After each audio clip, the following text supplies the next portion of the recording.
अजीज़ दोस्तों, अस्सलाम वालेकुम, नमस्ते, सत श्री अकाल, जय जिनेंद्रा, गुड आफ्टरनून। अजीज़ दोस्तों, सबसे पहले मेरी तरफ से अपोलॉजीज़ के 3-4 दिन का गैप पड़ गया था वीडियो में। इतने मैसेजेस आए कि आई वॉज हम्बल्ड, और महसूस होता है कि आपके मतलब लोग हैं आपके, चाहे वो खून का रिश्ता ना हो, लेकिन खून के रिश्ते से बढ़ के लोग हैं जो आपकी इतनी फ़िक्र करते हैं। इसलिए नहीं कि वो मेरी वीडियो के लिए, इसलिए कि वो मेरी फ़िक्र कर रहे थे कि क्या हो गया है कि रोज़ की 2 वीडियो विदाउट फेल, जुलाई में मैंने एक दिन भी गैप नहीं दिया था। तो क्या हुआ, तो ये है कि मुझे बड़ा अच्छा लगा कि आप लोगों ने इतनी मेरी फ़िक्र की, इतने मुझे मैसेजेस किए, तो इसके लिए धन्यवाद। मतलब ये कर्ज़ है आपका मुझ पे, जो मुझे चलता फिरता रखता है। गैप देने की वजह 3-4 थी। एक तो ये कि आपको पता है मैं एशियन ह्यूमन राइट्स फोरम चला रहा हूँ, तो उसके लिए भी ज़ाहिर है काम करना पड़ता है। अभी जुलाई का हमने इशू तैयार किया, उसकी कवर स्टोरी पाकिस्तान की माइनॉरिटीज़ के ऊपर फोर्स्ड कन्वर्जन और अटैक्स, फिर पाकिस्तान में औरतों के ऊपर होने वाले जुल्म, पंजाब में रेप और किडनैपिंग बहुत बढ़ गई है पाकिस्तानी पंजाब में, और एक स्टोरी ईरान के ऊपर थी, एक लेबनान के ऊपर थी, चाइना में हांगकांग के हवाले से जो चाइना ने बदमाशियां की हैं। तो इस हवाले से एशियन ह्यूमन राइट्स फोरम के न्यूज़लेटर पे वर्क करना भी एक मजाक नहीं है। रिसर्च करके पूरे आर्टिकल्स लिखना, it's hell of A job. फिर ये न्यूज़लेटर हमारा तकरीबन 4000 लोगों की अब हमारी मेलिंग लिस्ट हो गई है, जिसमें European parliament, British parliament, French parliament, German parliament, American senate, Congress, England में 200 के करीब एम्बेसीज हैं, थिंक टैंक्स हैं, मीडिया हाउसेस हैं, इंडिविजुअल्स हैं, जो डायरेक्टर्स, प्रोफेसर्स मुख्तलिफ यूनिवर्सिटी के, वो पूरी एक मेलिंग लिस्ट भी तैयार करना कई हफ्तों का काम है। ये सब मैं फ्री फंड में कर रहा हूँ भाई, अपने मेहनत लगा रहा हूँ, पैसा है नहीं कि मैं इसको ज़्यादा बढ़ा सकूँ, वरना मैं ये एक ऐसा फोरम बना सकता हूँ जो पाकिस्तान चाइना के हवाले से, लेकिन अकेले खुद उस पे लगता हूँ। तो एक तो ये बड़ा काम था जो मैंने अभी इस पे टाइम लगा मेरा, और चूँकि जुलाई ख़त्म हो गया था, अगस्त आ गया था और अभी तक न्यूज़लेटर तैयार नहीं हुआ था, तो उसके लिए मुझे करना पड़ा। दूसरा, कुछ फैमिली इश्यूज़ भी थे, वाइफ की तबीयत ख़राब थी, उसका दांतों का मसला था। यहाँ पे दांतों का छोटा सा भी इलाज 200-300 पाउंड का होता है, और उसका तो काफ़ी मेजर इशू था, सर्जरी और ये सब चीज़ें वो करवा नहीं सके क्योंकि फाइनेंशियली 7-8 हज़ार पाउंड का खर्चा था। यहाँ पे सबसे महंगा इलाज दांतों का होता है, तो टेम्परेरी करवाया, लेकिन फिर आपको पता है घर देखना पड़ता है और फैमिली को भी देखना पड़ता है, तो ये सारी चीज़ें थीं। अब लेट्स सी, परमानेंट इसका इलाज जो है दांतों का, ये सोचा है कि आगे कुछ महीनों में अगर मौका लगा तो इंडिया आके करा लेंगे। इंडिया आना जाना और वहाँ पे दांतों का ये सब कराना, मैंने पता किया, 1-2 दोस्त डॉक्टर हैं, तो वो कह रहे हैं कि 3-1 हज़ार पाउंड में टोटल आना जाना मिला के, हॉस्पिटल वगैरह मिला के 3,000 पाउंड यानी 3 लाख रुपए में हो जाएगा। तो यहाँ 7-8 हज़ार पाउंड है, तो लेट्स सी, अभी तो गुंजाइश नहीं है। तो ये सारी वजूहत थी जिसकी वजह से गैप पड़ गया। अजीज़ दोस्तों, इस दौरान पाकिस्तान में कल पार्लियामेंट डिज़ोल्व हो गई है। ये एक ऐसी हुकूमत पाकिस्तान की हिस्ट्री की है जो ख़त्म हुई है। देखें, शहबाज शरीफ 16 महीने प्राइम मिनिस्टर रहे, इसमें कोई अलग अलग दिमाग की 8-10 पॉलिटिकल पार्टीज़ थी। एक बलूचिस्तान की बाप पार्टी थी, एक कराची की MQM थी, इस तरह पीपल्स पार्टी, फजलुर रहमान और मुस्लिम लीग नून, और सब मिला के सत्यानाश जो करना था वो मुल्क का कर दिया। इमरान खान वैसे ही ऐसी सिचुएशन छोड़ गया था कि किसी और ने भी आके कुछ उखाड़ नहीं लेना था, और इन्होंने भी यही किया। शहबाज शरीफ का और जरदारी का ये मकसद था हुकूमत में आने का कि आर्मी से डील करके आए थे कि भाई हम आपके काम में नहीं पड़ेंगे, आपको जो करना है करना, लेकिन हम अपने ऊपर जो केसेस हैं वो ख़त्म कराएंगे। सो वो उन्होंने सारे करप्शन के केसेस ख़त्म करवा दिए, सारे पीपल्स पार्टी के भी, नून लीग के भी, फजलुर रहमान के भी, सब के माल बनाया खूब। नवाज शरीफ की डिस्क्वालिफिकेशन ये वो सब ख़त्म कराई, और इनका मकसद था इमरान खान को ठिकाने लगाना, सो वो भी कर दिया। आर्मी को इन्होंने ऐसा फ्री हैंड दे दिया कि अब आर्मी है। अब इस सिचुएशन ये है कि 24 करोड़ आदमियों के इस देश में इस वक्त कोई प्राइम मिनिस्टर नहीं है। नॉर्मली तो आप जब डिसॉल्व करते हैं गवर्नमेंट तो already there should be a candidate, लेकिन इतने सारे कैंडिडेट हैं, सबके अपने अपने कैंडिडेट्स हैं। ऐसे में IMF ने अपना कैंडिडेट फेंक दिया, अब्दुल हफीज़ शेख इमरान खान के ज़माने में IMF ने ज़बरदस्ती फाइनेंस मिनिस्टर लगवाया था, लेकिन कुछ ही दिनों में उसको फारिग कर दिया गया। वो IMF का एम्प्लॉई था, ऑन सैलरी एम्प्लॉई था। इससे पहले मुशर्रफ के पीरियड में, जरदारी के पीरियड में भी वो फाइनेंस के पाकिस्तान के मामला देखता रहा है। वो IMF का तगड़ा कैंडिडेट था, अभी तक उसका भी नाम है लिस्ट में। एक तरफ कुछ लोगों ने राहिल शरीफ का नाम दे दिया, एक्स आर्मी चीफ का। कुछ लोगों ने, पीपल्स पार्टी ने जलील अब्बास जिलानी का नाम दिया है। जलील अब्बास जिलानी है ना, ये पीपल्स पार्टी के एक्स प्राइम मिनिस्टर, जब बेनज़ीर भुट्टो के मरने के बाद 2007 में पीपल्स पार्टी जीती थी तो जरदारी प्रेसिडेंट बना था और प्राइम मिनिस्टर यूसुफ रज़ा गिलानी को बनाया था। तो ये जलील अब्बास जिलानी यूसुफ रज़ा गिलानी का कज़न है और उसका नाम जरदारी ने दिया है। मैं जब 2007 में मेयरशिप का इलेक्शन वो रिज़ाइन करके वापस बेल्जियम आया था ना कराची से, तो उस वक्त जलील अब्बास जिलानी पाकिस्तान का एम्बेसडर था बेल्जियम में। तो एक कोई प्रोग्राम था यूरोपियन पार्लियामेंट में, उसमें ये भी आया हुआ था, मैं भी गया था। तो मैं तो फिर आपको पता है पाकिस्तान आर्मी की माबेन करता हूँ, वो मैंने उधर की। तो उस कॉन्फ्रेंस के बाद जो हाई टी होती है ना, तो हाई टी में हम चाय कॉफ़ी वगैरह पकड़ के बैठ खड़े थे, बातें कर रहे थे इधर उधर। तो वो आया मेरे पास, जलील अब्बास जिलानी, और उसने मुझे कहा कि आपके बारे में मैंने पता किया है, आप तो मेयर रहे हो अभी कुछ महीनों पहले तक। मैंने कहा जी बिल्कुल रहा हूँ। तो आप इस तरह पाकिस्तान को बदनाम कर रहे हैं। मैंने कहा अब सच तो सच होता है ना भाई, उससे अब पाकिस्तान बदनाम होता है, तो आप उस सच को सही कर लें। इस तरह इससे मेरी बातचीत हुई, उसने मुझे दावत दी कि आप एम्बेसी आए, मुझसे मिले। मैं एम्बेसी भी गया था, पाकिस्तान एम्बेसी, और वहाँ भी उससे मुलाकात हुई थी। आर्मी का बंदा है, चाहे वो पीपल्स पार्टी ने नाम दिया प्योर आर्मी का बंदा है, क्योंकि बाद में वो फॉरेन सेक्रेटरी भी लगा पाकिस्तान का। तो फॉरेन सेक्रेटरी और बेल्जियम और यूरोपियन पार्लियामेंट जैसी स्ट्रेटेजिक जगह पे आर्मी के अलावा किसी का बंदा लग नहीं सकता। तो यह है कि जलील अब्बास जिलानी का नाम पीपल्स पार्टी दे रही है। इस तरह फवाद हसन फवाद एक है, उसका नाम, शाहिद खाकान का नाम, कई नाम लगे हुए हैं। जिसको देखो अभी तक कौन बनेगा करोड़पति में लगा हुआ है।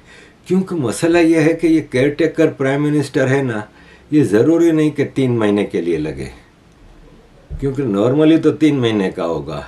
लेकिन जिस हिसाब से केयर टेकर गवर्नमेंट की पावर बढ़ाई है और जिस हिसाब से कुछ मिनिस्टरों ने कह दिया है कि इलेक्शन तो 3 महीने में नहीं हो सकते।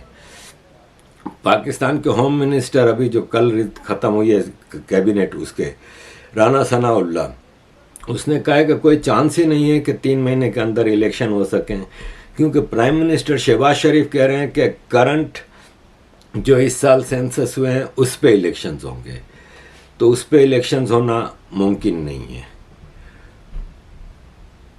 और इलेक्शन कमीशन ऑफ पाकिस्तान ने भी कह दिया है कि इस साल इलेक्शन कराना मुमकिन नहीं है। ये वाले जो सेंसस हैं उसके लिए अभी हमें टाइम चाहिए वर्क के लिए, तो कम से कम अर्ली नेक्स्ट ईयर हम इलेक्शन करा सकते हैं। डिफेंस मिनिस्टर ख्वाजा आसिफ ने भी कुछ इसी तरह की बात की है। अब मसला ये है कि ये सब जो इस वक्त आउटगोइंग गवर्नमेंट है पीपल्स पार्टी की, नून लीग की, उन सब को पता है कि पूरा चांस है कि एक टेक्नोक्रेट गवर्नमेंट चलेगी और अमेरिका और IMF की आशीर्वाद से चलेगी। क्योंकि अमेरिका के लिए देखें और चाइना के लिए जो बाहर की इंपीरियलिस्टिक पावर्स हैं, चाहे वो सऊदी अरब हों, चाहे वो इमारात हों, उनको पाकिस्तान में डील करने के लिए सबसे आसान होता है कि जो असल रूलर हैं वो सामने हों।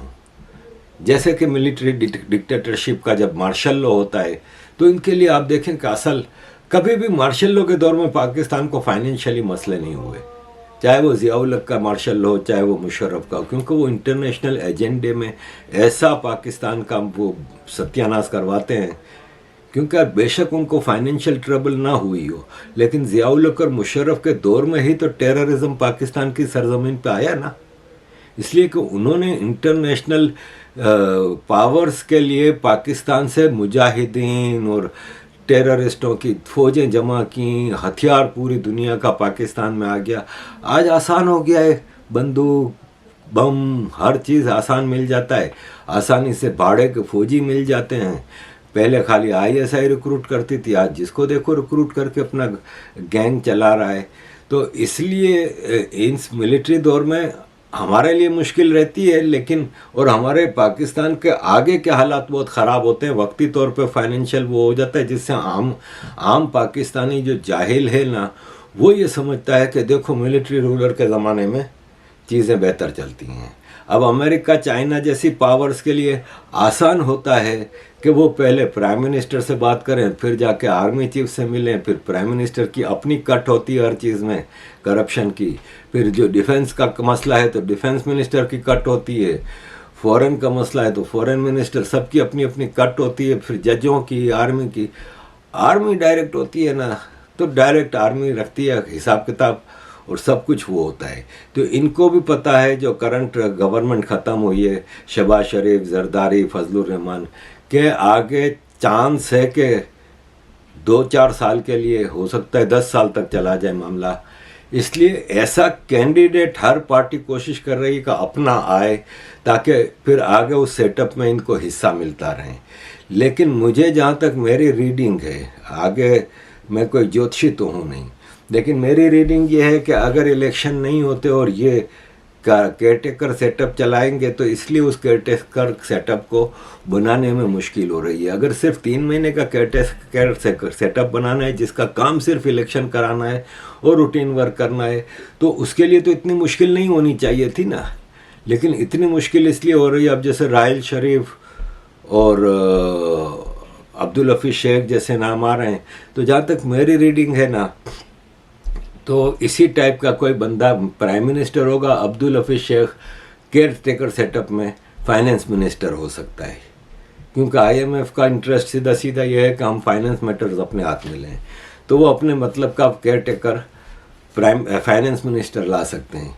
राहिल शरीफ आने का मतलब ये हुआ कि सीधा सीधा आर्मी हो गई, या कोई रिटायर्ड जनरल को या रिटायर्ड जज को लेके आते हैं, या रिटायर्ड ब्यूरोक्रेट को लेके आते हैं। ये सब आर्मी के डायरेक्ट इन्फ्लुएंस में, कंट्रोल में होंगे, जिससे आसिम मुनीर को आसानी होगी पाकिस्तान चलाने के लिए।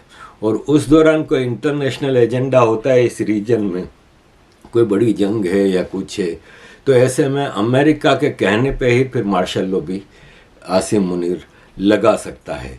जैसे कि 79 में अफ़गान वार हुई, तो ज़ियाउल हक को हटाने का आज सारे बड़े बड़े जो ज्ञानी लोग हैं, जो दानिश्वर हैं, वो इस पे एग्रीड हैं कि भुट्टो को हटाने की साजिश अमेरिका की थी और ज़ियाउल हक को टेक ओवर करने का कहा गया था। हालांकि उसको कोई अफ़गान वार नहीं हुई थी, कोई ईरान में रिवॉल्यूशन नहीं आया था, लेकिन उसके पीछे किसिंगर भुट्टो का झगड़ा था।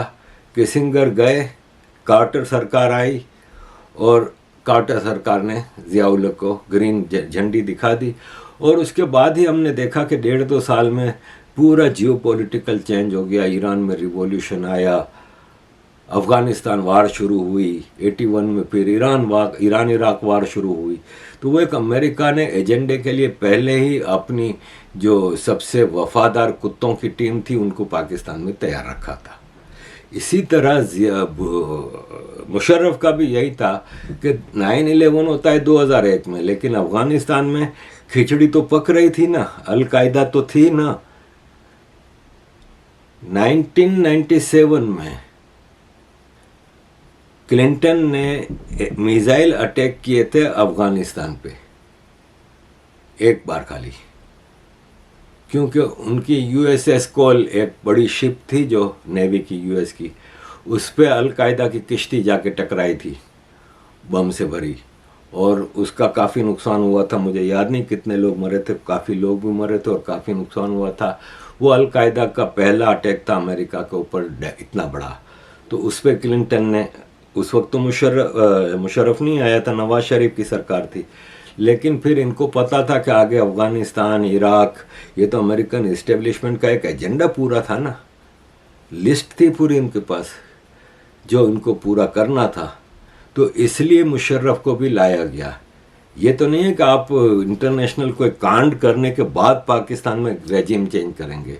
इनको पाकिस्तान की दोनों वाक़यात में आप देखें कि ईरान, इराक, अफ़गानिस्तान था तो ज़िया-उल हक, फिर अफ़गानिस्तान, इराक, सऊदी अरब, कुवैत, ये सब का मसला था तो पाकिस्तान, क्योंकि रीजन में है, मुस्लिम कंट्री है, भाड़े की फ़ौज जमा करने की इसकी क्वालिफ़िकेशन है, उसके पास इतनी पोटेंशियल है कि वो हज़ारों लाखों आपको मुजाहिदीन प्रोवाइड कर सकता है।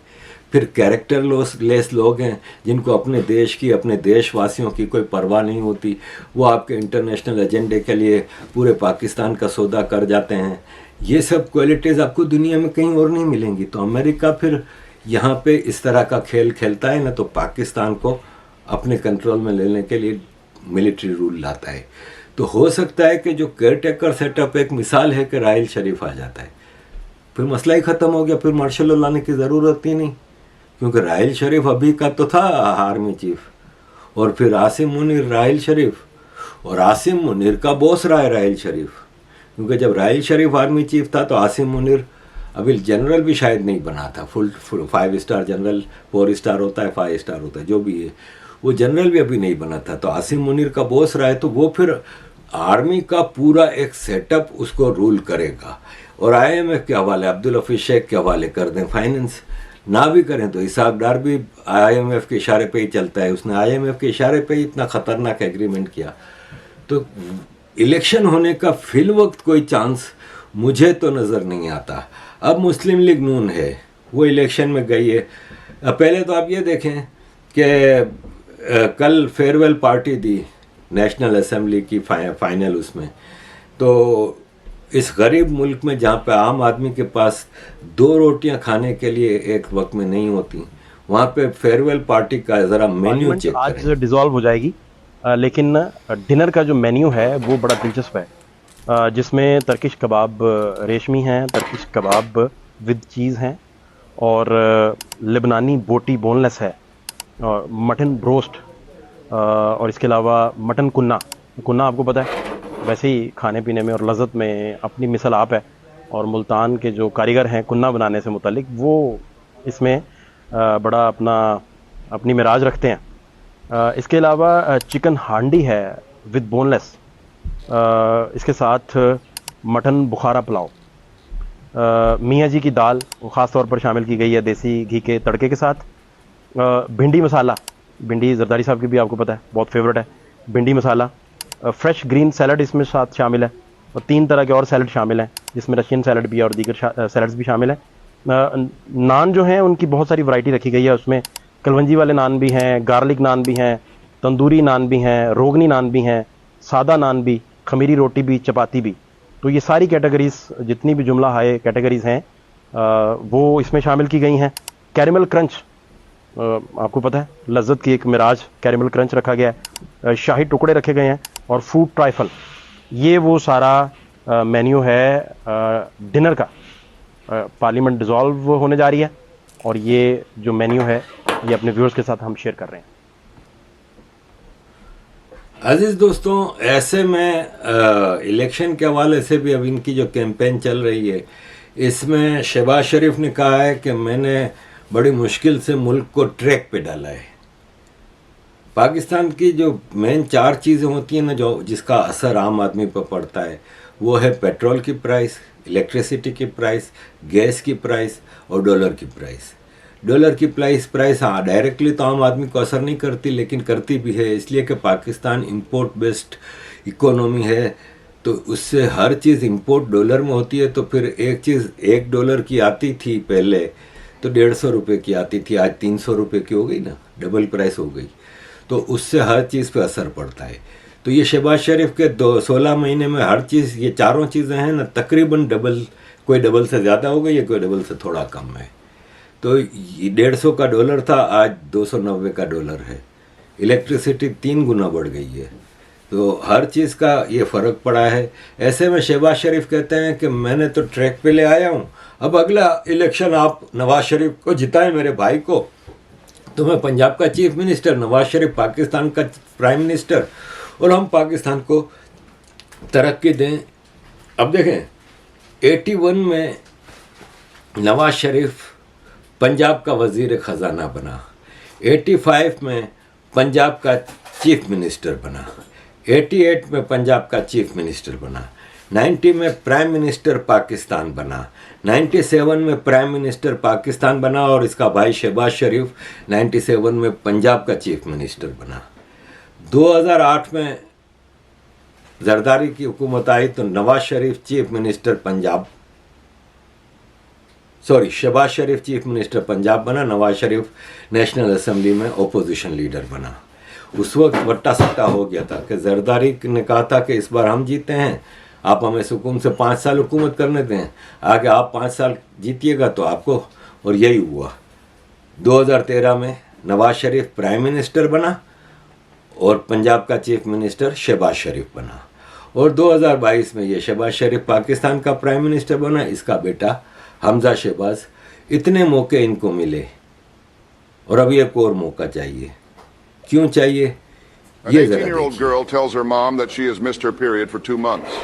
Very worried, the mother goes to the chemist and buys a pregnancy kit. The test result shows that the girl is pregnant. Shouting, cursing, crying, the mother says, "Who was the pig that did this to you? I want to know." The girl picks up the phone and makes a call. Half an hour later, a Ferrari stops in front of their house. A mature and distinguished man with gray hair and impeccably dressed in a very expensive suit steps out of it and enters the house. He sits in the living room with the father, the mother, and the girl and tells them, "Good morning, your daughter has informed me of the problem. However, I can't marry her because of my personal family situation, but I'll take charge. If a girl is born, I will bequeath her 2 retail stores, a townhouse, a beach villa, and a $1 million bank account. If a boy is born, my legacy will be a couple of factories and a $2 million bank account. If it is twins, a factory and $1 million each. However, if there is a miscarriage, what do you suggest I do?"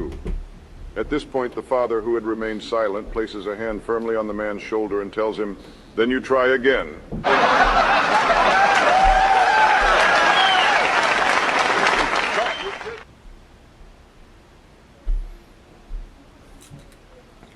अजीज दोस्तों, मुस्लिम league है ना, ये पाकिस्तान बनाने का पाप का credit लेती है।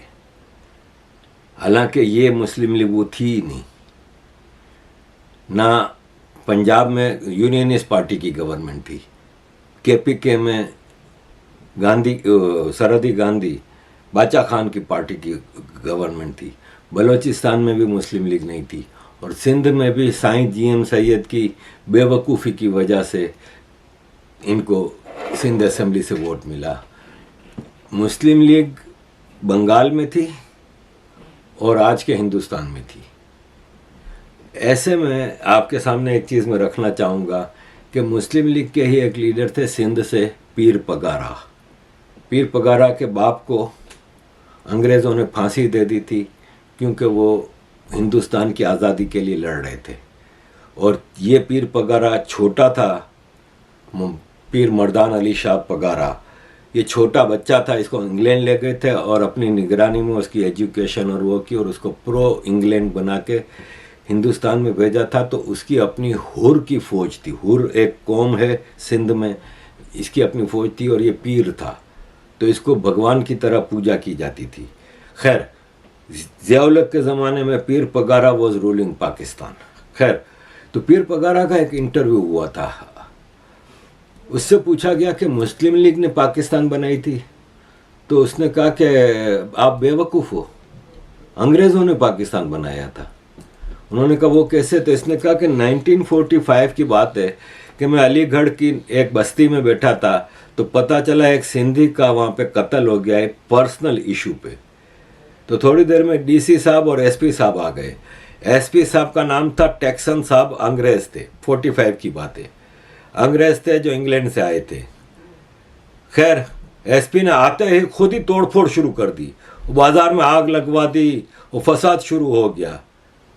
तो एक सिंधी की ज़ाती लड़ाई को हिंदू मुस्लिम फसाद बनाने में उस अंग्रेज़ ने जो किरदार अदा किया, इसका मैं आई विटनेस हूँ। तो पाकिस्तान अंग्रेज़ ने बनाया है, पाकिस्तान ने नहीं देखा। तो उन्होंने कहा कि आप मुस्लिम लीग की होकर ये बात कर रहे हैं। तो बोला अगर आप सच सुनना चाहते हैं तो यही है, वरना मैं आपको खुश करने के लिए झूठ बोल देता हूँ। इंग्लैंड ने इंडिया में एक मुस्लिम स्टेट बनाने का फैसला बहुत पहले 1940 से पहले कर दिया था।